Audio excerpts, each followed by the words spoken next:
Noviembre de 2020, Buenos Aires. Afuera de una clínica en el barrio de Tigre, cientos de personas esperan en silencio. Algunos lloran, otros simplemente miran el cielo sin saber muy bien qué hacer con las manos. Adentro, en una cama, hay un hombre de 60 años con el corazón fallando lentamente. Un hombre que en otro tiempo corrió más rápido que la lógica, que gambeteó a 5 defensores como si el tiempo se detuviera para él y solo para él, que levantó una copa del mundo con la mano izquierda y la llamó, sin pestañear, la mano de Dios. Ese hombre murió solo, no en un estadio, no rodeado de los millones que lo adoraban, solo, en una cama, con una pulsera de oxígeno y los ojos cerrados, mientras afuera el mundo todavía no lo sabía. Y cuando la noticia llegó, la reacción fue la misma en todos los idiomas, en todos los países, en todas las generaciones. ¿Cómo fue posible? ¿Cómo el hombre más amado del fútbol terminó así? La respuesta fácil es las drogas, el alcohol, los excesos, la vida descontrolada. Pero esa respuesta es cómoda, y la verdad nunca es cómoda. Porque lo que destruyó a Diego Armando Maradona no fue su debilidad. Fue exactamente lo mismo que lo hizo el más grande. Existe una versión de Maradona que el mundo conoce de memoria. Una versión que se repite en documentales, en homenajes, en los discursos de los presidentes que lloraron su muerte. El niño pobre de Villa Fiorito que llegó a ser el mejor jugador de la historia. El hombre que con una sola zurda humilló a Inglaterra en un mundial y convirtió ese gol en un acto político disfrazado de fútbol. El rebelde que nunca se arrodilló ante nadie, que le dijo lo que pensaba a la FIFA en la cara, que abrazó a Fidel Castro cuando hacerlo era una provocación. El ídolo de los que no tienen nada. El símbolo viviente de que el talento puede más que el dinero, que el origen no determina el destino. Esa versión es real, pero es incompleta, porque la misma industria que construyó esa imagen también necesitaba que fuera exactamente eso, una imagen, un producto. Un símbolo que vendiera camisetas, que llenara estadios, que generara millones para clubes, federaciones y marcas que nunca, en ningún momento, le preguntaron cómo estaba. Maradona fue el jugador más valioso del mundo durante casi una década, y en ese tiempo, nadie a su alrededor tenía incentivos reales para que se detuviera, para que descansara, para que dijera, no puedo más, porque cuando Diego decía, no puedo más, los estadios se vaciaban, y los estadios vacíos no le convenían a nadie. Entonces se construyó una narrativa, la del genio indestructible, la del hombre que podía con todo, la del ídolo que no necesitaba ayuda porque los dioses no necesitan ayuda, los dioses simplemente son. Y Diego, que venía de no tener nada, que había crecido en un barrio donde la única salida era ser el mejor o desaparecer. Se creyó esa narrativa, porque era la única que conocía. Pero hay algo que los libros de historia no cuentan. Esa imagen que el mundo adoraba tenía un precio. Y Diego lo pagó entero. Solo, para entender lo que destruyó a Maradona, hay que entender de dónde venía, no como dato biográfico, como contexto psicológico, porque el lugar del que vienes no solo define lo que tienes, define cómo piensas, cómo sientes, cómo reaccionas cuando el mundo te presiona. Villa Fiorito, Buenos Aires, 1960. Un barrio de tierra, de casas sin terminar, de familias que comían lo que podían cuando podían. Diego nació el tercero de 8 hermanos. Su padre, don Diego, trabajaba en una fábrica de huesos. Su madre, doña Tota, hacía lo que podía para que no faltara el plato. No había lujos, no había red de contención, no había plan B, había una pelota. Y con esa pelota, Diego encontró lo único que en Villa Fiorito podía salvarte, ser el mejor. Desde los 10 años hacía malabares en el entretiempo de los partidos de primera división. La gente se detenía, miraba, no podía creer lo que veía. A los 15 ya debutaba en primera con Argentinos Juniors. A los 17 ya era el jugador más prometedor de Argentina. A los 21, el más caro del mundo. Pero aquí está la primera grieta que nadie quiso ver. Diego no aprendió a jugar al fútbol. Diego aprendió a sobrevivir a través del fútbol. Y eso es completamente distinto. Un jugador aprende técnica, táctica, disciplina, cómo manejar la presión. Un sobreviviente aprende algo mucho más profundo y mucho más peligroso, que el amor es condicional. que te quieren mientras rindes, que el día que falles estarás solo otra vez, que mostrar debilidad es el principio del fin. Esa lógica lo hizo extraordinario en la cancha y lo hizo completamente vulnerable en todo lo demás. Cuando llegó al Barcelona en 1982, tenía 21 años y el peso del mundo sobre los hombros. La prensa española lo esperaba como al Mesías. Los hinchas querían milagros cada domingo. La directiva quería resultados, títulos, retorno de la inversión más cara que el club había hecho en su historia. Y Diego, que nunca había aprendido a pedir ayuda, que había crecido creyendo que mostrar que algo duele es perder, cargó con todo. Las lesiones llegaron rápido y llegaron brutales. En esa época, los defensores de la élite europea no tenían ningún reparo en destruir físicamente al mejor del mundo si eso frenaba al equipo rival. Las patadas a Maradona eran sistemáticas, casi rituales. Una fractura de tobillo que lo tuvo meses fuera, una hepatitis, una rodilla que nunca volvió a ser exactamente la misma. El cuerpo de un hombre de 21 años, siendo tratado como una máquina que simplemente debía seguir funcionando. Y en ese contexto, en esa soledad de ciudad extranjera, con el cuerpo roto y la presión de ser Dios todos los días, alguien de su entorno le ofreció algo: cocaína. Y aquí es donde la narrativa oficial siempre comete el mismo error. Siempre presenta ese momento como una decisión de debilidad moral, como si Diego hubiera elegido destruirse porque era irresponsable, porque era impulsivo, porque no tenía fuerza de voluntad. Pero eso no es lo que pasó. Lo que pasó es que un hombre de 22 años, solo en una ciudad que no era la suya, con el cuerpo en llamas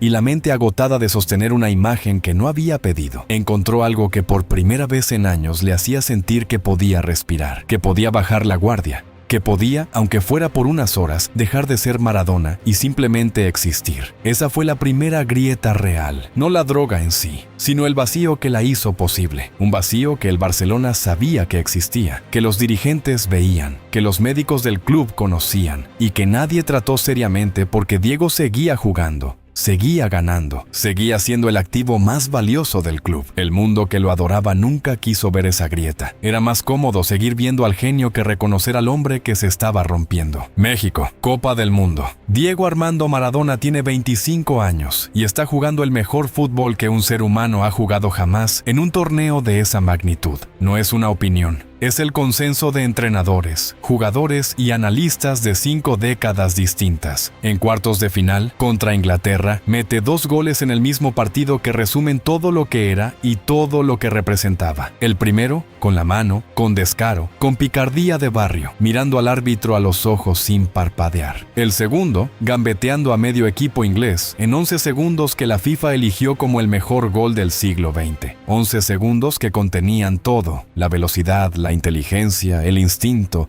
la magia inexplicable. Argentina gana el Mundial. Diego levanta la copa. Y en ese momento, en ese instante exacto, Diego Armando Maradona es el hombre más feliz y más admirado del planeta. Pero lo que nadie vio en esa imagen icónica es lo que había detrás. Ese mismo año, el consumo de cocaína ya era parte de su rutina. El hombre que levantó la copa más importante del fútbol lo hizo con una adicción activa que su entorno sabía, que el cuerpo técnico sabía, que la Asociación del Fútbol Argentino sabía. Y nadie dijo nada, porque ganaba. Y esa es la verdad que nadie quiere contar, que el sistema no falló a pesar del éxito. El sistema falló gracias al éxito. Nápoles, 1984. El Napoli paga $13 millones por Diego Armando Maradona. En ese momento, es la transferencia más cara de la historia del fútbol. Y para entender por qué ese número importa, hay que entender que era el Napoli antes de Diego. Era un club del sur de Italia, históricamente humillado, históricamente ignorado, históricamente aplastado por los grandes del norte. Juventus, Inter, Milan, los ricos, los poderosos, los que siempre ganaban, los que miraban al sur con una mezcla de condescendencia y desprecio. En las gradas de los estadios del norte, los hinchas napolitanos escuchaban cánticos que los llamaban africanos, sucios, hambrientos. El sur era el sur, y el sur perdía. Y entonces llegó Diego, y Nápoles ganó 2 veces el Scudetto, el campeonato italiano, una Copa UEFA. Por primera vez en su historia, el sur le ganó al norte. Por primera vez, los que siempre perdían tenían razones para gritar. Para los napolitanos, Diego no era un jugador de fútbol, era una deidad. Le construyeron altares en los balcones, le pusieron su nombre a calles, a bebés, a pizzerías, a murales que todavía hoy cubren las paredes del centro histórico. Cuando murió en 2020, en Nápoles la gente lloró en las calles durante días, como si hubiera muerto alguien de la familia, porque para ellos lo era. Pero esa adoración tenía un lado oscuro que la narrativa oficial siempre omitió con cuidado. Nápoles en los años 80 era también territorio de la Camorra, la mafia napolitana, una organización que controlaba barrios enteros, que tenía tentáculos en la política, en los negocios, en el deporte. Y la Camorra adoraba a Maradona, no solo como hincha, como activo estratégico. Diego frecuentaba fiestas organizadas por figuras vinculadas a la Camorra.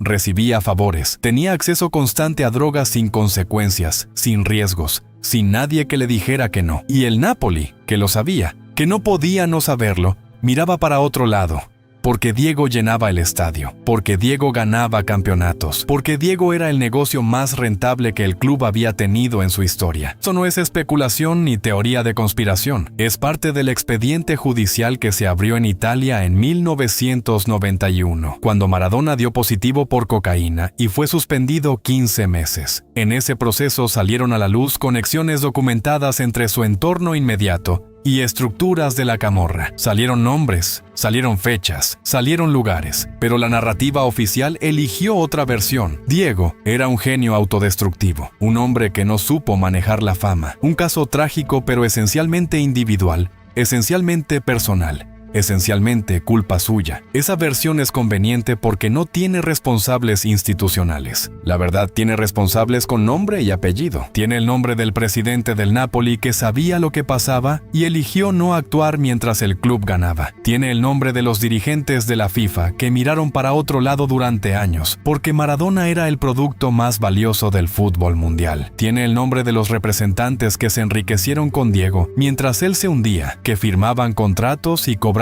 comisiones mientras el hombre que los hacía ricos se desintegraba. Tiene el nombre de los médicos que le recetaban lo que pedía sin preguntarle qué necesitaba realmente, sin hacer las preguntas difíciles, sin asumir la responsabilidad que su profesión les exigía. Y tiene el nombre de una industria entera que construyó a un dios porque los dioses venden, y que lo abandonó en silencio cuando el dios empezó a costar más de lo que rendía. Cuando Maradona fue suspendido en 1991, el Napoli no lo defendió, no contrató especialistas en adicciones, no construyó un programa serio de recuperación, no se preguntó en voz alta qué parte de responsabilidad tenía el club en lo que había pasado. Lo dejó ir. 7 años de adoración, 2 campeonatos históricos, una Copa UEFA, y cuando llegó el momento de devolver algo de lo que Diego había dado, el club eligió el silencio administrativo. Diego volvió a Argentina roto. Físicamente, emocionalmente, económicamente. Tenía deudas millonarias con el fisco italiano, producto de años en los que su entorno manejó su dinero con una negligencia que rozaba la estafa. Tenía una adicción que nadie había tratado seriamente en ningún momento de su carrera. Tenía 30 años y el cuerpo de un hombre de 50, y aún así, el mundo seguía pidiéndole más. El Mundial de 1994 en Estados Unidos. Argentina necesitaba a Diego.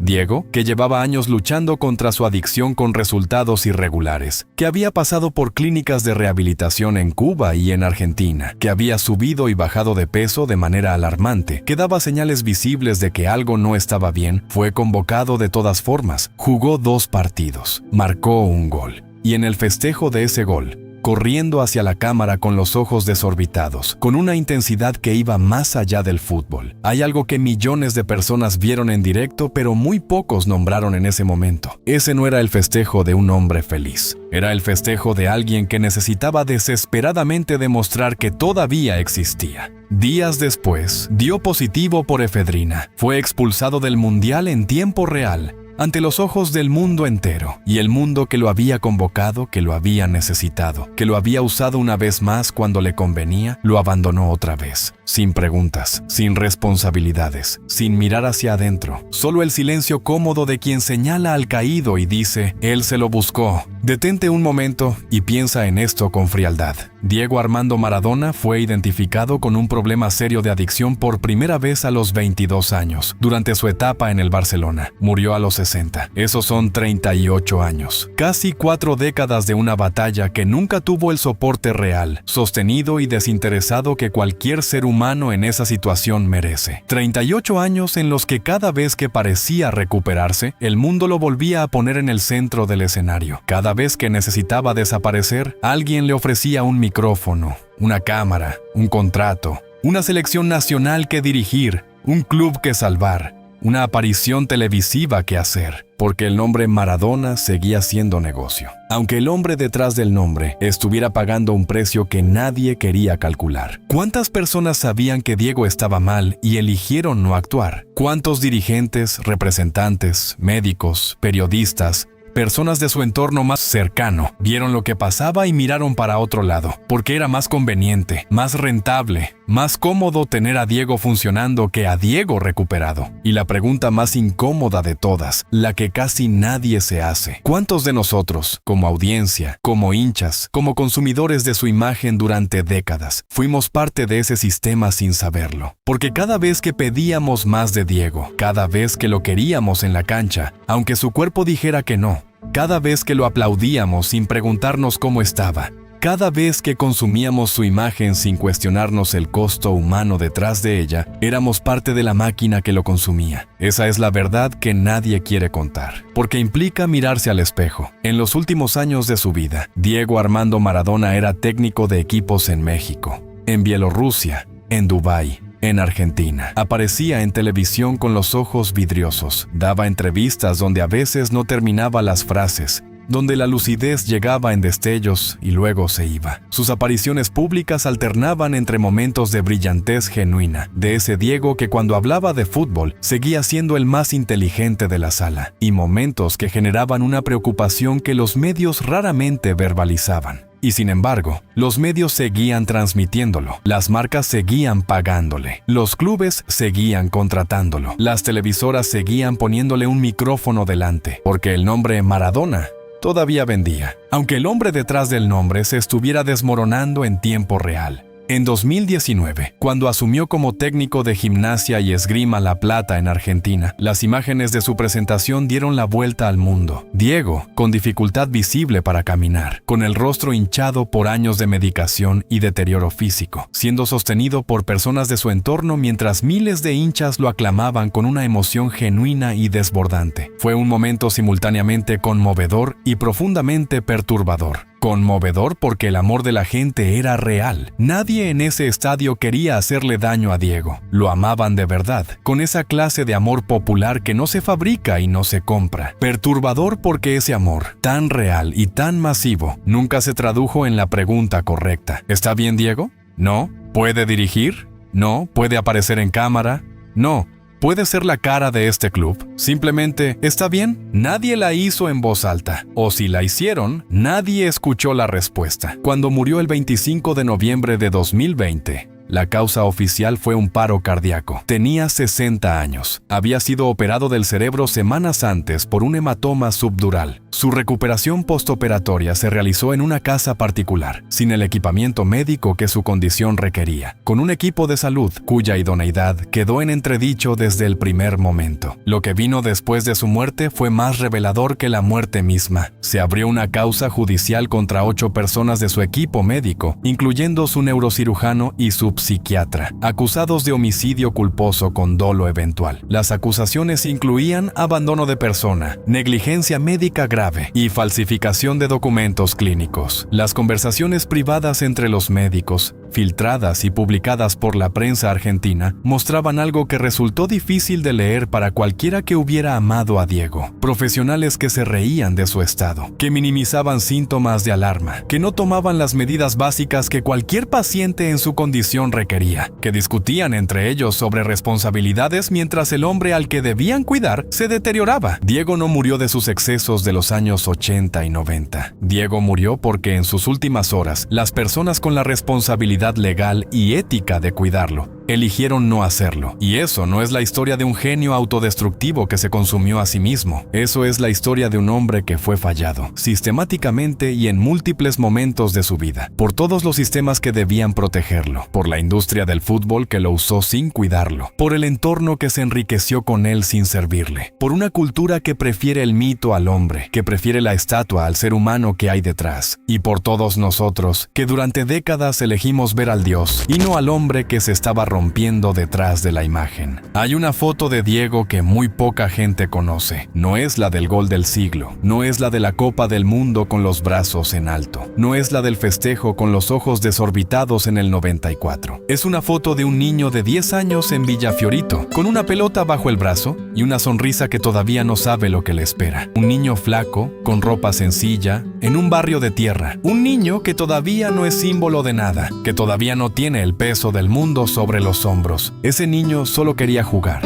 no quería ser Dios, no quería ser producto, no quería ser el espejo en el que una nación entera proyectara sus frustraciones y sus esperanzas. Quería jugar, y el mundo tomó ese deseo puro, lo convirtió en espectáculo, lo monetizó, lo mitificó, lo exprimió durante 4 décadas, y cuando ya no quedaba nada que exprimir, lo llamó tragedia inevitable. No fue inevitable, fue el resultado de decisiones, de omisiones, de personas e instituciones que pusieron el rendimiento por encima del ser humano, el negocio por encima de la salud, la imagen por encima de la verdad. El mismo fuego que lo convirtió en Dios fue el que lo quemó por dentro, pero ese fuego no ardió solo. Lo alimentamos todos, y la pregunta que queda, la que no tiene respuesta fácil, la que cada uno tiene que responder en silencio, es esta. La próxima vez que aparezca un genio, ¿qué hacemos? ¿Lo adoramos hasta consumirlo? ¿O esta vez aprendemos a cuidarlo?